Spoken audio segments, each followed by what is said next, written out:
Chapter 8. Belief in Suggestion.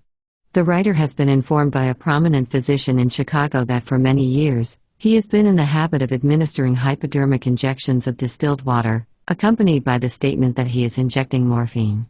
He states that in every case, he has succeeded in inducing a quiet, peaceful sleep and a cessation of pain after the injection, which can be attributed only to the patient's belief.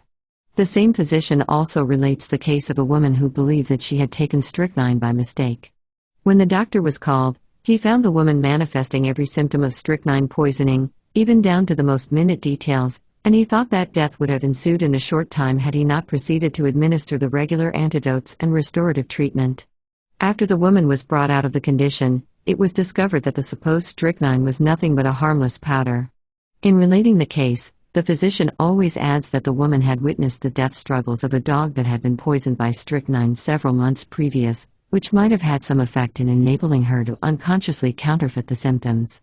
Dr. Max Eastman, in a recent magazine article, says, "The mission of this paper is to offer guidance in a matter about which a great quantity of the general public is very much at sea. In this question of mind over matter, the reformers have done their work. They have stirred things up. They have bestowed upon the world about 150 little religions and a confused idea that there must be some truth in the matter somewhere. The ignorant have done their work. They have persecuted the believers, jeered at them, or damned them with a vacuous smile. The world will never lack ballast. It is only the scientists that have failed in their duty. They have stalked through a routine of elevated lectures, written a few incomprehensible books, and kept the science of psychology, so far as the hungry world goes, sealed up in their own proud bosoms. In all this uproar of faith cures, miracles, and shouting prophets, we have heard few illuminating words from the universities. The consequence is that we are without a helm, and the reform blows now one way and now another. The law of suggestion, which is one of the great discoveries of modern science, was first formulated by Dr. Liebald in Paris in a book published in 1866. Since his day, the number of physicians who practice suggestive therapeutics has steadily increased. Until today, no thorough clinical hospital is without a professional suggestionist. The practice does not involve any metaphysical theories, the passage of any hidden force from one brain to another, any planes of existence, any religious upset, any poetic physiology, or the swallowing of any occult doctrines. It is one of the simplest and coolest of scientific theories. It is a question of the relation between the brain and the bodily organs. It seems never to have been clearly stated that healing disease by suggestion depends not in the least degree upon any theory of the relation of mind and matter. The attempt to fix an idea in the mind without reason is a suggestion. It is usually accomplished in medical practice by asking the patient to lie down and relax his body and his mind and then vigorously stating the desired idea. It may be accomplished in a number of ways. The patient may be told that the operator is a wizard and is about to transfer an idea from his own mind to that of the patient. If the patient believes him, he will very likely accept the idea. It may be accomplished by gestures or incantations that the patient regards with superstitious awe, provided it is explained beforehand what these gestures are meant to produce. It may be accomplished by telling the patient he has nobody and sitting with him for a while in spiritual silence, provided he knows what to expect. All these methods, if one believes in them, are good, and they prove by their success the law of suggestion. But the method that is based on a sure truth is the method of the scientist. He reasons with his patient, he stirs in him what moral or religious enthusiasm he can, and to these means, he tactfully adds the subtle, suggestive powers of his presence and eloquence. This force, together with the power revealed in a man to correct his mental habits, is the greatest practical discovery of modern psychology. Suggestive therapeutics is the use of suggestion to fix ideas of healthy mental habits in the mind. Our question is, can the brain's physical condition affect the physical condition of the stomach? We know that the brain-building condition accompanying the idea of raising our hand can affect the condition of our arm muscles, and we call that a voluntary function. Now, the question is whether the brain condition accompanying the idea of enlivening our stomach can affect that involuntary function. Experiments with suggestions have proved that, in some cases, it can if it continues long enough. Persons of a very suggestible nature can, for instance, by concentrating their mind upon a certain part of the body, increase the flow of blood to that part, although the regulation of blood flow is supposed to be entirely involuntary. The action of the heart, also the movements of the digestive organs particularly, and of the organs of elimination, are almost directly affected in suggestible persons by that change in their brains which accompanies certain ideas. Science has established, then, that suggestion can affect, to some extent, the so-called involuntary functions of the body, but the extent or limitation of these effects is by no means determined. It could not be determined scientifically without years of diligent experiment and tabulation. Any dogmatic statement upon one side or the other of that question is, therefore, premature and against the spirit of science. Dr. Leith, in his Edinburgh lectures in 1896, said, "I am inclined to doubt whether the benefits of Nauheim, a treatment for the heart, is not after all to be explained largely, if not entirely, by the influence of the mental factor." Tuke says that John Hunter says he was subject to spasms of his vital parts when anxious about an event, as, for instance, whether his bees would swarm or not, whether the large cat he was anxious to kill would get away before he could get the gun. After death, it was found that he had some heart disease. Lord Eglinton told John Hunter how, when two soldiers were condemned to be shot, it was arranged the one who threw the number with the dice should be reprieved, the one who proved successful generally fainted, while the one to be shot remained calm. Dr. Schofield says, during the rush of consumptives to Berlin for inoculation by Dr. Koch's tuberculin, a special set of symptoms were observed to follow the injection and were taken as being diagnostic of the existence of tuberculosis, among others, a rise of temperature after so many hours. These phenomena were eagerly looked for by the patients and occurred accurately in several who were injected with pure water. The formation of blisters full of serum from the application of plain stamp and other paper to various parts of the bodies of patients in the hypnotic state is well attested and undoubtedly true. Dr. Croft Ebbing has produced a rise from 37 degrees centigrade to 38.5 degrees centigrade in patients by fixing their minds by suggestion. In the same way, Binet lowered the temperature to 10 degrees centigrade. The latter authority says, "How can it be when one merely says to the patient, 'Your hand will become cold,' and the vasomotor system answers by constricting the artery? C'est que te passe notre imagination."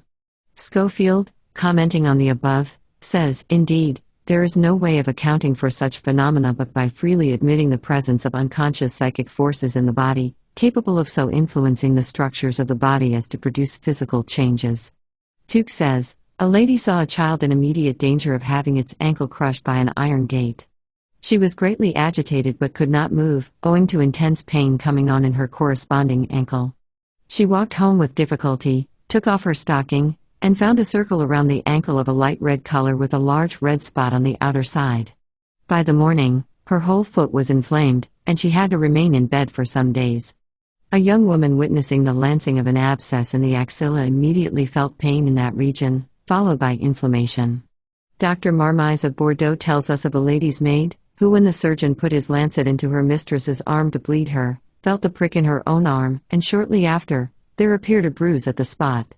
It is related that St. Francis d'Assisi dwelt so long in concentrated meditation upon the thought and picture of the crucifixion that he suffered intense pain in his hands and feet, at the points corresponding to the place of the nails in the hands and feet of Christ, which was afterward followed by marked inflammation at those points, terminating in actual ulceration. The stigmata phenomena in the cases of religious enthusiasts and fanatics have been mentioned elsewhere in this book. Professor Barrett says of the phenomenon, "It is not so well known, but it is nevertheless the fact that utterly startling physiological changes can be produced in a hypnotized subject merely by conscious or unconscious mental suggestion. Thus, a red scar, a painful burn, or even a figure of a definite shape, such as a cross or an initial, can appear on the body of the entranced subject solely by suggesting the idea. By creating some local disturbance of the blood vessels in the skin, the unconscious self has done what would be impossible for the conscious to perform." And so in the well-attested cases of stigmata, where a close resemblance to the wounds of the body of the crucified Savior appears on the body of the ecstatic. This is a case of unconscious self-suggestion arising from the intent and adoring gaze of the ecstatic upon the bleeding figure on the crucifix. Dr. Schofield says, "The breath is altered by the emotions. The short, quiet breath of joy contrasts with the long sigh of relief after breathless suspense. Joy gives eupnea or easy breathing, grief or rather fear tends to dyspnea or difficult breathing. Sobbing goes with grief, laughter with joy, and one often merges into the other. Yawning is produced by pure idea or by seeing it, as well as by fatigue." Dr. Morton Prince says a lady he knew always had violent catarrh in the nose, hay fever, if a rose was in the room. He gave her an artificial one, and the usual symptoms followed. How many cases of hay fever have a somewhat similar origin in the unconscious mind? The hair may be turned gray and white by emotion in a few hours or sooner. With regard to the stomach and digestion, apart from actual disease, we may notice one or two instances of unconscious mind action. A man who was very seasick lost a valuable set of artificial teeth overboard and was instantly cured. If the thoughts are strongly directed to the intestinal canal, as by bread pills, it will produce strong peristaltic action. Vomiting occurs from mental causes, apart from organic brain disease. Bad news will produce nausea and emotion, as well as seeing another person vomit, certain smells or ideas, thoughts about a sea voyage and so on, or the thought that an emetic has been taken. The thought of an acid fruit will fill the mouth with water. A successful way of stopping discordant street music is to suck a lemon within a full view of a German band. Fear will so dry the throat that dry rice cannot be swallowed. This is a test in India for the detection of a murderer. The suspected man is brought forward and given a handful of dry rice to swallow. If he can do this, he is innocent; if he cannot, he is guilty, fear having dried up his mouth. A young lady who could not be cured of vomiting was engaged to be married. On being told that the wedding day must be postponed till cured, the vomiting ceased. A mother nursing her child always finds the milk secreted when she hears the child crying for any length of time. Fear stops the secretion of milk, and worry will entirely change its character so as to become absolutely injurious to the child. Maudsley says, "Perhaps we do not as physicians consider sufficiently the influence of mental states in the production of disease, their importance as symptoms, or realize all the advantages which we take of them in our efforts to cure disease." Quackery seems to have got hold of a truth that legitimate medicine fails to appreciate or use adequately. Dr. Buckley says, "A doctor was called to see a lady with severe rheumatism and tried to extemporize a vapor bath in bed, with an old tin pipe and a tea kettle, and only succeeded in scalding the patient with the boiling water proceeding from the overfull kettle through the pipe. The patient screamed, 'Doctor, you have scalded me,' and leapt out of bed. But the rheumatism was cured and did not return." Tuke relates an amusing instance of the effect of suggestion and faith upon warts. He had been considering the subject of the various powwows or wart cures of the old women and determined to try some experiments in order to see whether these cures were not due simply to mental influences and expectant attention. On an official tour, he visited an asylum, where he was regarded as a great personage by reason of his office. He noticed that several of the inmates were afflicted with warts, and muttering a few words over the excrescences, he told the owners that by such and such a day, warts would have completely disappeared.